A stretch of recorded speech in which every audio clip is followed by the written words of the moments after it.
특별히 바벨론 포로에서 성전 건축을 위해서 스룹바벨과 여호수아와 함께했던 그 백성들에게 주신 말씀입니다.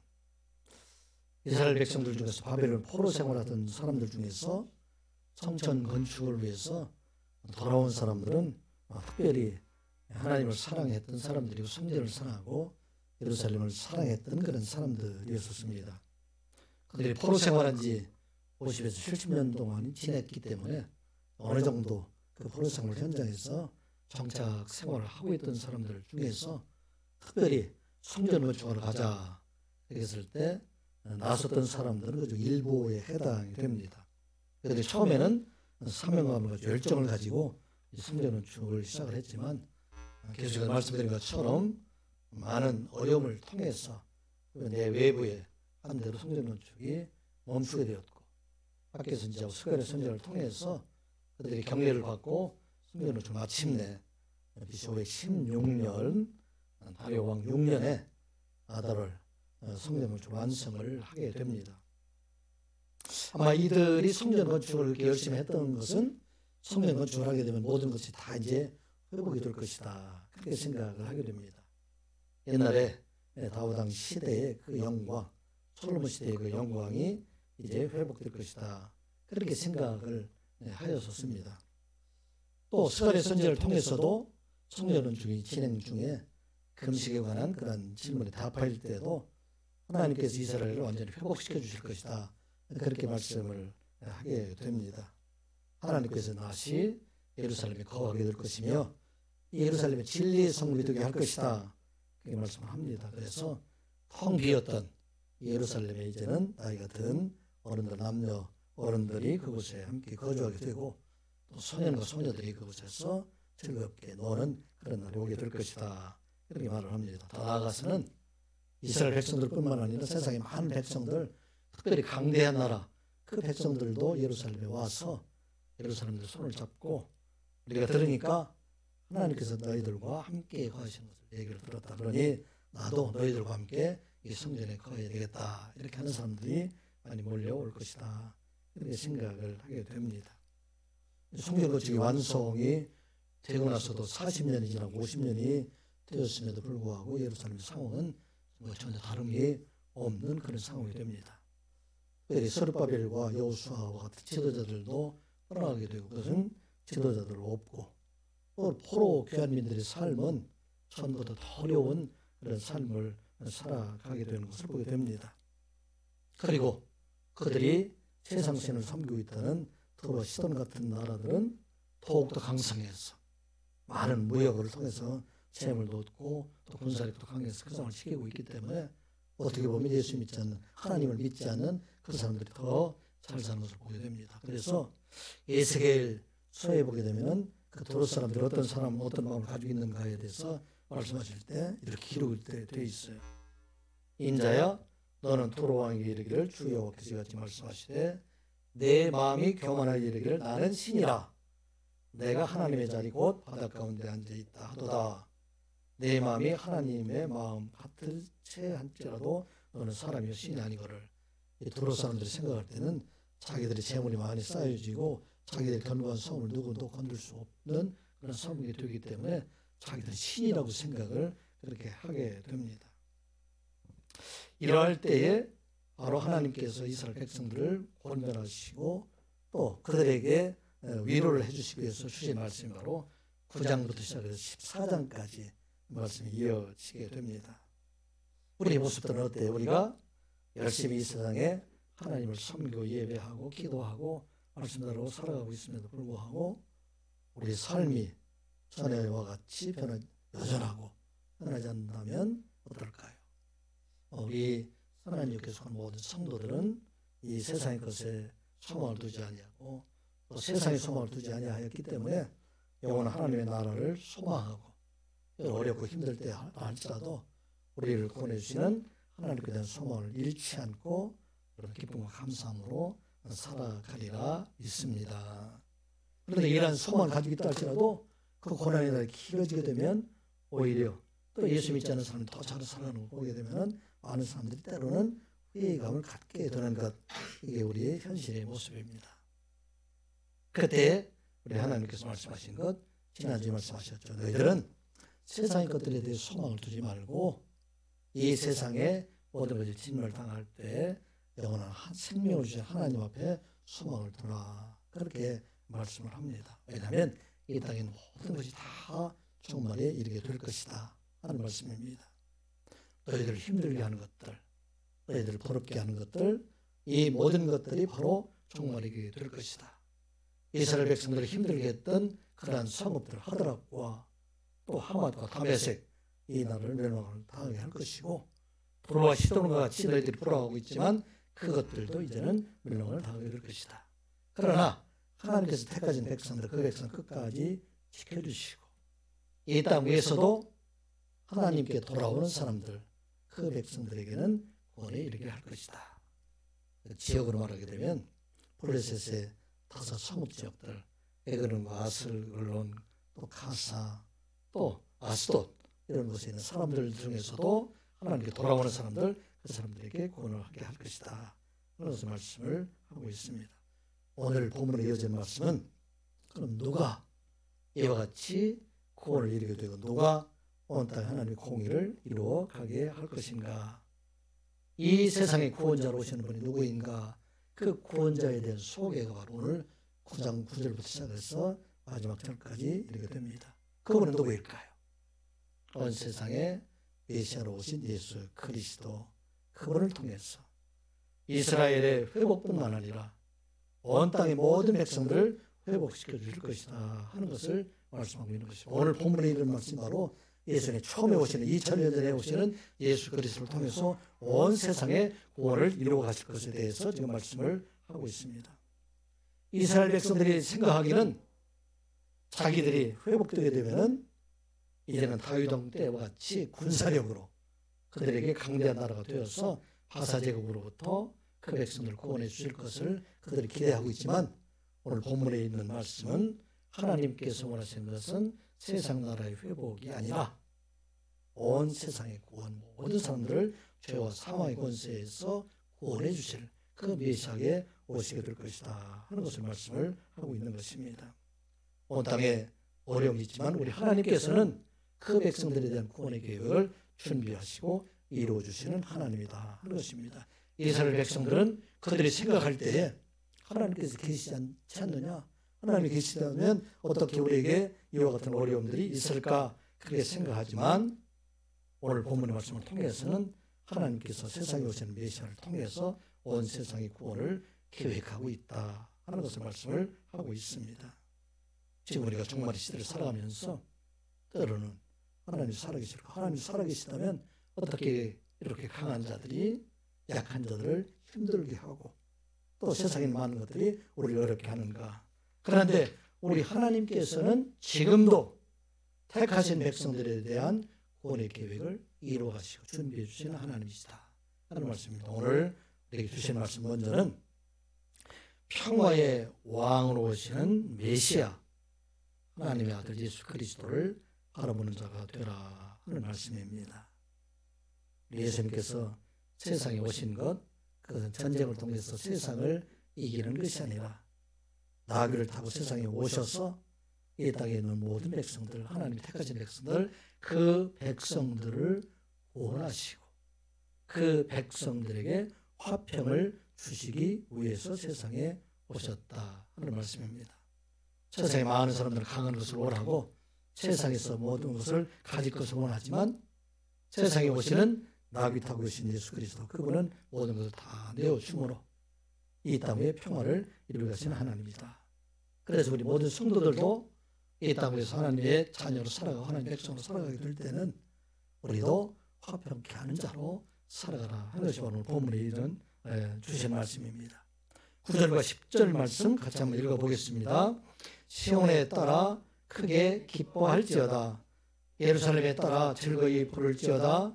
보라, 내 왕이 내게 임하시나니 그는 공의로우시며 구원을 베푸시며 겸손하여서 나귀를 타시나니 나귀의 작은 것 내가 에브라임의 병거와 그가 이방 사람에게 화평을 전할 것이요 그의 통치는 바다에서 바다까지 이르고 요바라된 강에서 땅끝까지 이루리라. 아멘.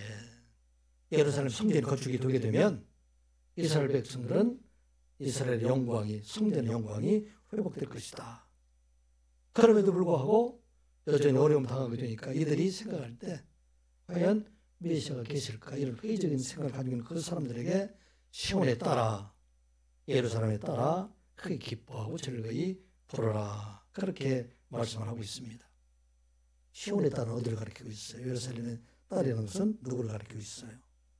이것은 성전이 있는 곳입니다. 하나님의 성전이 있는 그곳의 백성들, 그 백성들에게 이제 하나님의 오심을 기대하라. 너희들이 생각할 때는 지금까지 열심히 그렇게 성전을 건축하고 하나님 앞에 매일 나와서 예배하고 있음에도 불구하고 아무 일도 없는 것처럼 보이지만은 우리 하나님께서는 이스라엘 백성들뿐만 아니라 이스라엘 백성들을 넘어서 온 세상을 구원하실 하나님에 대한 계획이 준비되고 있다 하는 것을 말씀을 하고 있는 것입니다. 우리 성도들에게 주신 말씀이죠.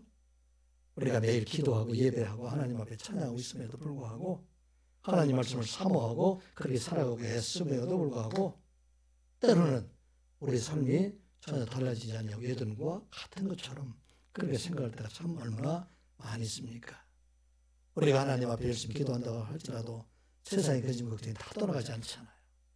아픔이 다 넘어가지 않지 않습니까? 두려움이 때로 있지 않습니까? 그런데 그때에도 우리 하나님께서 잠잠하게 계시는 것이 아니라 이스라엘 백성들을 구원하고 온 세상을 구원하신 그날 만왕의 왕 되신 다윗 타국에 오시는 그 왕을 준비하는 것처럼 우리 하나님께서는 우리에게, 모든 성도들에게 하나님에 대한 구원의 계획, 하나님 축복을 준비하고 계시다 하는 것입니다. 그 왕은 어떤 왕이냐? 온 세상에 구원을 베푸시고 온 세상에 화평을 주시기 위해서 준비된 왕이다. 그렇게 말씀을 하고 있습니다. 이스라엘 백성들 바벨론 포로에 들어와서 성전 건축하고 여전히 고난당하고 있는 그 사람들에게 이제 하나님께서 내 왕이 임하셔서 그곳에 구원과 화평을 전할 텐데 그분은 어떤 분인가? 그분은 겸손하셔서 나귀를 타고 오시는 분이시고 그분은 공의를 행하시는 분이시다 하는 것을 말씀하고 있어요. 9장 9절에서 예언하신 이분은 누구일까요? 이분은 그 뒤에 470년 뒤에 세상에 오시고 500년 후에 나귀를 타리고 예루살렘에 입성하신 예수 그리스도, 그분을 지금 말씀하고 있는 것입니다. 이때는 지금 예수님 오시기 전에 약 한 500년 전에 있는 일이에요.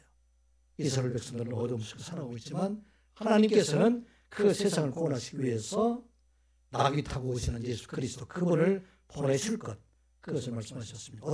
언제 일이 이루어졌을까요? 예수님께서 이제는 나귀 타시고 예루살렘에 올라갈 때 이 일이 완성된 것을 이루어짐을 우리가 잘 알고 있습니다. 마태복음 21장 6절 이하의 말씀이죠. 제자들이 가서 예수께서 명하신 대로 하여 나귀와 나귀 새끼를 끌고 와서 자기들의 겉옷을 그 위에 얹음에 예수께서 그 위에 타시니 무리의 대다수는 그들의 겉옷을 길에 펴고 다른 이들은 나뭇가지를 베어 길에 펴고 앞에서 가고 뒤에 따르는 무리가 소리 높여 이르되 호산나 다윗의 자손이여 찬송하리로다 주의 이름으로 오시는 이여 가장 높은 곳에서 호산나 하더라. 아멘.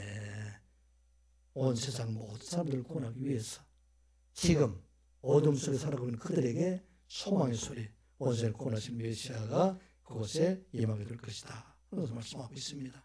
그분이 이제 온 세상 모든 사람들을 구원하시고 두려움 속에 살고 있는 사람들, 어려움 속에 살고 있는 사람들, 그 사람들에게 화평을 전하실 분으로 준비되고 있다 하는 것을 말씀을 하고 있습니다.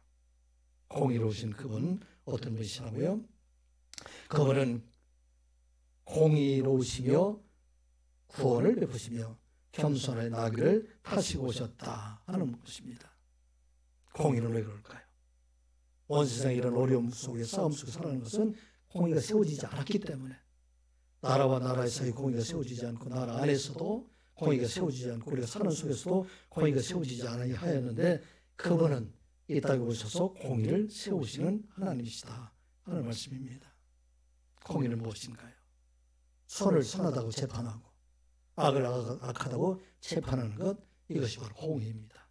그런데 세상에서 이러한 공의가 이루어지지 않고 선을 악하다고 재판하고 악을 선하다고 재판하는 그런 세상에 우리가 많은 두려움, 어려움 속에, 혼란 속에 살아가고 있는데, 이제 공의로우신 그 하나님께서 이를 이루어가게 하신다 하는 말씀입니다. 세상에 많은 사람들이 자기의 힘으로 공의를 깨뜨리고 재물로 권세를 공의를 깨뜨리지만, 이제 공의로우신 예수 그리스도 그분이 오시게 되면 이 땅 위에 강한 자들을 다 깨뜨리시고 공의를 세우시는 하나님이시다 하는 말씀입니다. 만왕의 왕으로 오시는, 나귀 타고 오시는 분은 어떤 분이실까요? 겸손하다. 이 겸손이라는 원어를 보게 되면 아니라는 그런 얘기가, 아니라는 게 원어인데, 이것은 겸손의 의미가 가난하고 비참하다, 낮은 자리에 있다, 어려운 생활에 있다, 그런 얘기를 말하고 있습니다. 하나님께서 세상에 오심으로 가난하고 비찬 자리에 가셔서 그들을 위로하실 뿐만 아니라 그들을 구원하셔서 이제 그들에게 하나님의 일을 나타나게 하실 것이다. 병든 자를 고쳐주시고 세리와 죄인 있는 사람들에게 나타나셔서 그들을 위로하시는 하나님이시다 하는 말씀입니다. 세상에 있는 사람들이 왜 낙심하고 실망하게 될까요? 이스라엘 백성들이 왜 낙심하게 됐을까요? 천에 있는 영광을 회복하려고 하기 때문에 좋은 자리, 높은 자리에 올라가려고 했는데, 예수님께서 나귀 타고 오시는 그분은 낮은 자리로 오셔서 낮은 자리를 위로하시고 그들과 함께 하시는 하나님이시다. 그래서 말씀을 하고 있는 것입니다. 바로 이 땅에 오신 예수 그리스도, 그분은 높은 자리에 올라가신 분이 아니라 세상에 많은 사람들이 높은 자리로 올라가기 위해서 그들이 세상에 많은 싸움 속에서 어려움 속에서 살아가고 있는데, 그들에게 낮은 자리에 계신 예수 그리스도를 통해서 우리에게 참 위로를 주시겠다 하는 말씀입니다. 그런데 그분은 어떤 분이신가? 전쟁을 하시는 분이 아니라 평화를 주시는 하나님이시다. 이스라엘 백성들이 왜 실망을 하고 있어요? 그들에게 다윗왕과 같이 그런 왕을 보내서 그들이 전쟁으로 주변에 있는 나라들을 점령을 하고, 또 그 당시에 바사 제국으로부터 그들이 독립될 것을 원하고 있었는데, 이 메시아 나귀 타고 오시는 분은 어떤 분이신가? 10절에 보게 되면 내가 에브라임의 병거와 예루살렘의 말을 끊겠고 전쟁하는 활을 끊으리니. 세상에 오시는 나귀 타고 오시는 그분은 전쟁을 이제는 펴게 하시고 그곳에 참 화평을 전하는 그런 왕이 오게 될 것이다 하는 것을 말씀을 하고 있는 것입니다. 언제 이 일이 이루어졌어요? 예수 그리스도께서 세상에 오셔서 이제는 예루살렘에 올라가신 그 예수께서 십자가의 죽으심과 부활을 통해서 이제 그를 믿는 모든 사람들이 구원을 주신 복음이 완성됐어. 이 복음을 통해서 온 세상을 유대에서 시작된 그런 군사로 점령하는 것이 아니라 유대에서 시작된, 예루살렘에서 시작된 복음으로 온 세상을 이제는 점령하게 될 것이다. 그 말씀이 바로 이루어졌다는 것입니다. 10절 말씀을 다시 한번 읽어보겠습니다. 시작. 내가 에브라임의 병거와 예루살렘의 말을 끊겠고 전쟁하는 활도 끊으리니 그가 이방 사람에게 화평을 전할 것이요 그의 통치는 바다에서 바다까지 이르고 유브라데 강에서 땅끝까지 이르리라. 아멘. 나귀 타고 오신 예수 그리스도, 그분은 공의를 행하시고 그분은 겸손하셔서 이제는 전쟁한 모든 것들을 끊어버리고 온 세상에 주의 복음으로 이 세상을 점령하게 할 것이다. 이 일이 바로 언제 이루어졌어요? 예수 그리스도의 복음이 로마 제국을 넘어서 유럽을 지나서 아메리카, 아프리카 온 세상에 전파됨으로 말미암아 이 일을 이루어가게 하시는 하나님이시다 하는 말씀입니다. 참 평강이 있는 곳이 어딜까요? 여러분들 참 평강을 원하잖아요. 재물이 많은 곳이 평화가 있을까요? 아니면 권력이 많은 곳, 큰 군사력을 가진 곳, 그곳이 참 평화가 있을까요? 우리가 아는 것처럼 세상에 많은 권력을 가지고 있고 또 군사력을 가지고 있고 재물을 가지고 있다 할지라도 그 어느 곳도 참 평화를 얻을 수 없는 것을 우리에게 보여주십니다. 나귀 타고 오시는 예수 그리스도, 그분은 이 세상의 모든 전쟁을 모두 끊어버리시고 그곳에 참 평안을 주시는 하나님이시다 하는 말씀입니다.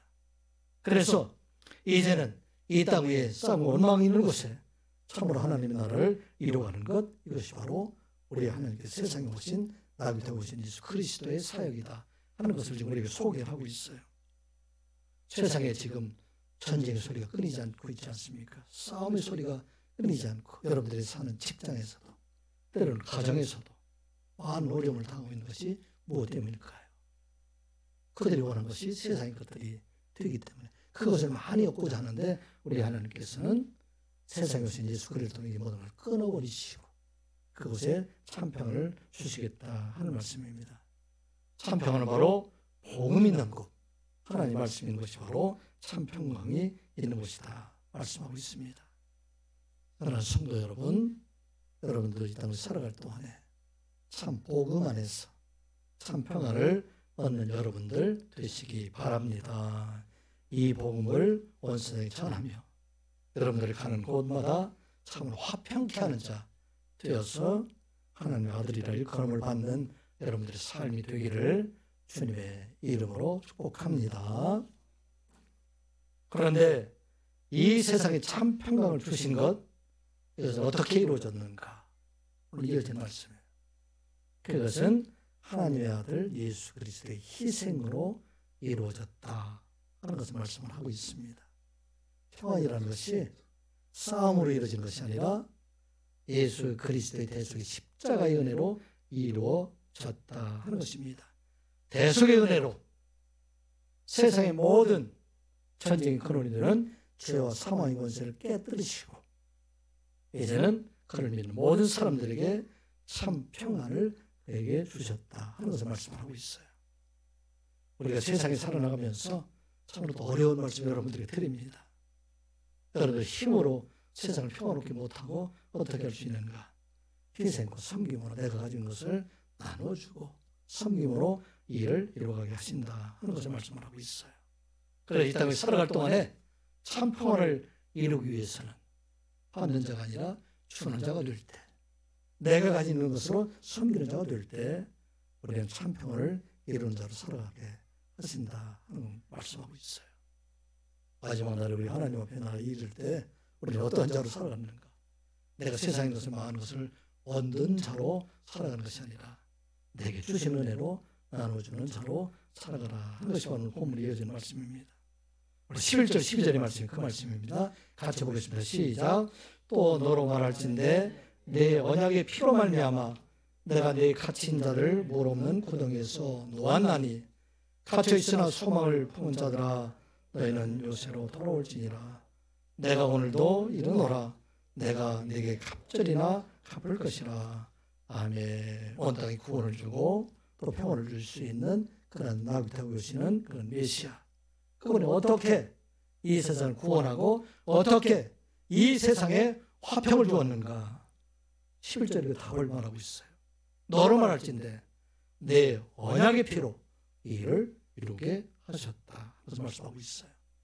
내가 십자가의 죽으심으로 말미암아 죄와 사망의 권세를 이기게 하여 주시고 내가 죽음으로 말미암아 물 없는 웅덩이에서 죽어가는 그 많은 사람들에게 소망을 주고 그들에게 해방감을 주고 그들을 구원하는 일들을 이루어가게 하셨다. 그리고 갇혀있지만 소망을 가지고 있는 많은 사람들, 그 사람 내게로 돌아오는 말이야. 온 세상을 구원하게 하셨다. 그것을 말씀하고 있어요.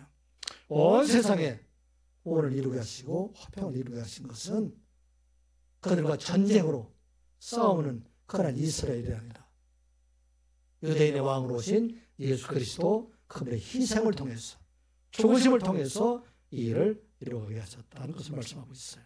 온 세상의 모든 죄를 그에게 담당시키심으로 말미암아 그를 믿는 모든 사람들에게 참 평안을 주셨다 하는 것을 말씀을 하고 있습니다. 이사야서 53장 5절 이하의 말씀이죠. 그가 찔림은 우리의 허물 때문이요 그가 상함은 우리의 죄악 때문이라. 그가 징계를 받음으로 우리는 평화를 누리고 그가 채찍에 맞음으로 우리는 나음을 받았도다. 아멘. 이거 우리에게 주신 말씀이에요. 우리가 평화를 누리는 것은 행복하게 구원에 이르는 것은 그가 징계를 받음으로 십자가의 죽으심을 당하심으로 말미암아 이 일을 이루어가게 하셨다는 것입니다. 우리가 나음을 얻는 것, 우리가 이 땅을 살아갈 동안 기쁨과 감사함으로 살아가는 것은 그가 채찍에 맞음으로 고난을 당함으로 이를 우리에게 주셨다 하는 말씀을 하고 있습니다. 우리가 하나님 앞에 고백하죠. 하나님의 은혜로 값없이 우리가 구원을 받았다, 그렇게 고백을 하고 있습니다. 그런데 구원은 값이 없는 것이 아니라 하나님의 목숨을 바꾼, 하나님의 목숨을 버리신 그런 값을 가진 것이 바로 구원입니다. 이 값을 세상에서는 아무도 치를 수 없기 때문에, 그래서 이것을 그냥 무료로 값 없이 우리에게 주신 것, 이게 바로 구원입니다. 우리가 하나님의 은혜로 구원받았다는 얘기, 값없이 구원받았다는 얘기는 우리를 위해서 죽으신 예수 그리스도를 통해서 우리는 구원을 받은 자가 되고 기쁨과 감사함으로 얻는 자가 되었다는 것을 말씀하고 있어요. 이게 바로 우리에게 주신 말씀이에요. 너희들이 구원을 받게 되고 참 평안을 얻게 되는 것은 내가 내 언약의 피, 예수 그리스도의 태속의 은혜로 이를 이루어가게 하셨다, 그래서 말씀하고 있어요. 이 세상에 참 평안이 있는 곳에는 반드시 이와 같이 섬김과 희생이 있는 곳에서 참 평안이 이루어지게 된다는 것입니다. 세상의 전쟁으로는 결코 그곳에 참 평안을 이룰 수가 없고, 전쟁은 또 다른 전쟁을 이루게 되고, 재물로도 참 평안을 얻을 수 없는 것은 이 재물로는 세상을 걸고 구원할 수 없기 때문입니다. 대만의 국립박물관에 들어서면 가장 사람들이 눈길을 끌고 있는 동상에나 거기서 서 있다고 그래요. 가보지 않았기 때문에 글을 통해서만 여러분들 소개를 하면, 그 동상은 빨간 모자를 쓰고 또 빨간 옷을 입은 사람인데, 그 동상 밑에 오봉 미셔너리, 오봉 선교사, 대만 같은 나라에서도 선교사가 잘 귀한데 오봉 선교사 이렇게 기록이 되어 있다고 합니다. 중국 땅에 오봉이라는 선교사가 있었는데 그분이 대만에 가서 이렇게 복음을 전하게 되었습니다. 그런데 그 산간 지방 안에 사람들이 목을 잘라가지고 자기들의 신에게 제사하는 그런 풍속을 가지고 그런 부족들이 있었어요. 아리사라는 그 산에서 사는 토인들이 그와 같은 일들을 하였는데, 그곳에 가서 오봉 선교사가 열심히 복음을 전했어요. 오봉 선교사가 아마 지혜도 있었고 이렇게 아마 체력적으로도 강했던 그런 모습인 것 같아요. 열심히 섬기다 보니까 나중에 그곳에 가서 추장이 됐어요. 추장이 되고 나서 이제 말하기를, 이제는 살인하면 안 됩니다. 사람을 죽이는 것은 결국 하나님께서 기뻐하시는 일이 아니고 벌을 받는 일이니까 이제는 일을 해서는 안 됩니다. 그래서 2년 동안은 제사를 드리지 않았다고 그래요. 3년째가 되는 때에 그곳에는 마을 사람들이 생각하기로 이것은 우리가 조상 때부터 이렇게 지켜왔기 때문에 우리는 해야 됩니다. 그래서 이 제사를 사람의 목을 잘라가지고 제사를 드리고자 합니다. 오봉선교사 아무리 말해서 그들을 듣질 않아요. 눈물로 기도하다가 그가 말하기를, 이제 몇 날 며칠 후에 너희들이 이곳에 가게 되면, 어느 지역에 가게 되면 그곳에 빨간 모자를 쓰고 또 빨간 옷을 입고 있는 사람이 그곳에 있을 텐데, 그 사람을 잡아서 그 목을 잘라서 제사를 드리도록 하고 다시는 이런 일들을 하지 말라, 그렇게 말하게 됩니다. 그래서 마을 사람들이 정한 시기에 그곳에 가서 보니까 말한 대로 빨간 모자를 쓰고 빨간 옷을 입은 그런 사람이 보이게 됐어요. 그를 죽여가지고 목을 자르고 보니까 그 사람이 오봉 선교사였었어요. 자기도 추장했던 그 사람이 됩니다. 그 사람들이 대성 통곡을 하고 그들이 다시는 사람을 죽이는 일을 하지 않았다, 그렇게 말을 합니다. 한 사람의 희생으로 수많이 죽어가는 많은 사람들의 그 희생을 막을 수 있었다 하는 것을 말씀을 하고 있습니다. 우리의 지난 날을 돌아보면 다 많은 사람의 희생들이 있지 않았습니까? 여러분들이 거저 큰 것이 아니라 부모들의 희생이 있었고, 주변 사람들의 희생이 있었고, 많은 동반자들의 희생이 있어서 그 섬김을 통해서 우리에게 지금까지 왔다는 것입니다. 평화를 이루는 곳에는 반드시 이와 같이 희생이 있다. 온 세상을 구원하신 예수 그리스도의 희생을 통해서 온 세상의 평화가 이룬 것처럼 우리의 삶도 여러분들이 가는 곳에 화평을 원한다면 그것은 섬기는 자가 될 때, 내가 섬기는 자, 희생하는 자가 될 때 그것에 참 화평이 이루게 된다. 그래서 말씀하고 있습니다. 하나님의 모든 성도들, 이 일 얼마나 힘든 일이에요. 그래서 이 일을 행하는 사람들을 성경에서 하나님의 아들이라고 말했어요. 화평케 하는 자는 복이 있나니 저가 하나님의 아들이라. 이 일들을 이루어가라 말씀입니다. 하나님의 모든 성도들, 이 일을 이루어가는 여러분들 되시기 바랍니다. 이 일을 이루어가게 하시면 우리가 화평하게 하게 할 때에, 우리가 섬김의 희생을 하게 될 때에 우리를 위해서 싸워주시는, 악한 세력들과 싸워주시는 분, 그분이 바로 하나님이시다 말씀입니다. 내가 싸우지 않고 하나님 앞에 이 모든 것을 맡기는 자가 되라 하는 것입니다. 내가 원수 갚지 않고 내가 섬김과 희생으로 이 원수 갚는 일, 악을 멸하는 일, 이 일은 하나님께 맡기라. 그 말씀이 13절 이하 15절까지 있는 말씀이에요. 같이 보겠습니다. 시작.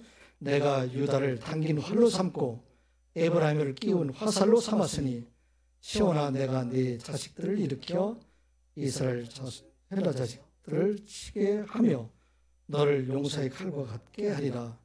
여호와께서 그들 위에 나타나서 그들의 화살을 번개같이 쏘아내실 것이며 주 여호와께서 나팔을 불게 하시며 남방 회오리 바람을 타고 가실 것이라. 만군의 여호와께서 그들을 호위하시리니 그들이 원수를 삼키며 물레돌을 밟을 것이며 그들의 피를 마시고 절기의 부르기를 술 취한 것 같이 할 것이며 피가 가득한 동이와도 같고 피 묻은 제단 모퉁이와도 같을 것이라. 아멘. 우리가 화평케 하는 자가 되어 섬기는 자가 될 때에 이제는 하나님께서 지금 오늘 우리에게 주신 말씀이죠. 내가 그들을, 오늘 13절 말씀 보면 내가 유다를 당긴 화살로 삼겠다 그 말씀입니다. 10절에 보면 어떤 말씀이 나와요? 내가 에브라임의 병거도 끊어버리고 에브라임의 활도 끊어버리고 또 전쟁의 활도 다 끊어버리겠다. 말도 끊어버리고 전쟁의 활도 다 끊어버리겠다. 그 하나님께서 이제는 예루살렘을 위해서, 에브라임을 위해서 싸우시겠다는 얘기예요. 그들의 힘을 더하여 주시는 하나님이 하시겠다 말씀입니다. 그래서 유다로부터 강하게 하시고 예루살렘으로부터 강하게 하시겠다는 말씀입니다. 오늘 우리에게 주신 13절의 말씀을 보면 내가 유다를 당긴 활로 삼았으니, 영어로 말할 때 이렇게 말하고 있어요. I will bend 유다. 내가 유다로 활을 만들겠습니다. As my bow. 하나님의 활로 유다를 만들고 보겠다는 얘기죠. 그리고 I will fill the bow with 에브라임. 에브라임으로 화살을 만들어 가지고 대적자들을 이기게 하여 주시겠다 하는 말씀입니다. 여기 우리에게 주신 말씀이에요. 우리를 승리하게 하시는 것은 내가 싸우는 것이 아니라 우리를 위해서 싸워주시는 하나님, 그 하나님 우리를 활로 만들어주시고 화살로 만들어주셔서 이 땅을 구원하여 이르게 하실 것이다. 여기 보면 헬라 자식들을 치게 하고, 이 말은 우리가 성경학자들 어떻게 해석을 하게 되냐면 후에 마카비 형제들이 그들을 대적하는 안티오쿠스 4세 에피파네스로부터 성전을 종말시키는 이 일을 이루게 하실 것이다. 대적자들로부터 승리하게 하실 것이다. 그 말씀을 하고 있어요. 그리고 그 뒤에 이어지는 말씀들, 하나님께서 친히 싸움에 함께 하셔서 하나님의 화살로 쏘아내시며 하나님께서 그들을 회오리 바람으로 이기게 하여 주셔서 마침내 15절에 보게 되면은 16절에 15절에 보게 되면은 전쟁으로 기뻐하는 사람들의 모습입니다. 물론 여기 보면 피를 마시고 이런 얘기가 나오는데 이것은 전쟁으로 기뻐하는 사람들의 그런 모습들, 이것을 하나님께서 택하신 백성들에게 이루어가게 하신다 하는 것을 말씀하고 있는 것입니다. 희생하고 평화를 사랑하는 것은 심판 하나님 앞에 맡기는 거예요. 내가 싸우는 것이 아니라, 여러분들 세상에서 싸우고 싶은 사람들 많잖아요. 나를 힘들게 하는 사람들 참 많이 있잖아요. 그런데 그것을 누구에게 맡기는가? 하나님 앞에 맡기면 하나님께서 이 일을 이루어가게 하신다. 어떻게 이루어가게 하시죠? 유다를 활로 만들고 이스라엘 백성들이에요. 에브라임을 화살로 만들었어. 모든 대적들을 진멸하게 하신다 하는 말씀입니다. 오늘 우리에게 주신 말씀이 바로 이 말씀입니다. 온 땅에 주의 복음을 전하는 곳마다 그곳에 많은 사람들, 특별히 복음 전하는 사람들이 어려움을 당하고 때로는 죽음을 당한다 할지라도 하나님께서는 그것으로 끝나게 하시지 않고 그 고난과 어려움을 통해서 그곳에 생명을 주고 구원하는 역사가 이루어가게 하신다 하는 말씀입니다. 사도 바울이 복음을 전하는 곳마다 다 이런 일이 일어나지 않습니까? 사도 바울이 복음을 전하는 곳마다 어려움을 당하지 않은 곳이 하나도 없어요. 핍박을 당하지 않은 곳이 하나도 없습니다. 성경에 기록된 바로 의하면 다 어려움을 당해요. 우리 잘 아는 말씀이죠. 빌립보에 가서 복음을 전하다가 귀신 들린 한 여종을 고쳐줌으로 인해서 그 귀신 들린 여종의 주인이 마을 사람들을 다 시장 사람을 동원해가지고 그를 관가에 넘겨주고 관가에서 많은 애를 먹고 어려움을 당하고 감옥에 들어갔어요. 사도 바울이 활과 칼로 싸울 게 아무것도 없어요. 아무 힘도 없어요. 그때 누가 싸워주십니까? 하나님께서 싸워주세요. 어떻게 싸워주십니까? 그 땅을 흔들어서 옥토를 흔들고 그래서 메인들을 다 풀어주시고 이 일로 인해서 감옥의 간수가 하나님을 믿게 하는 그런 놀라운 역사가 이루어지게 하셨다는 것입니다. 예수님께서 세상을 구원하신 것은 세상을 싸워서 이긴 것이 아니에요. 대속의 죽으심을 통해서 오늘 우리에게 주신 말씀에 십자가의 죽으심을 통해서 일을 이루어가게 하셨다. 그래서 온 세상을 구원하셨다는 것입니다. 사도 바울이 주의 복음을 전한 곳 그곳에 싸움으로 이루어진 일이 아닙니다. 우리가 잘 아는 십자군의 전쟁 왜 패했습니까?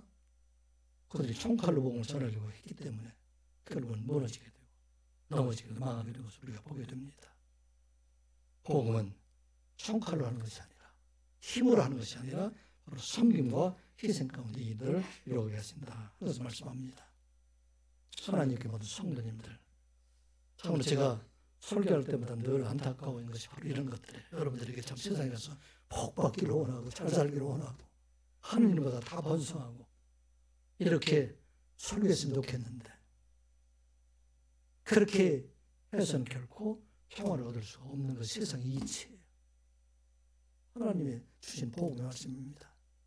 우리가 세상에 나서 손해보는 것 같지만 넘어지는 것 같지만 그러나 우리가 섬김으로 희생으로 나가게 되면 우리 하나님께서 우리를 위해서 대신 싸워주시겠다는 얘기예요.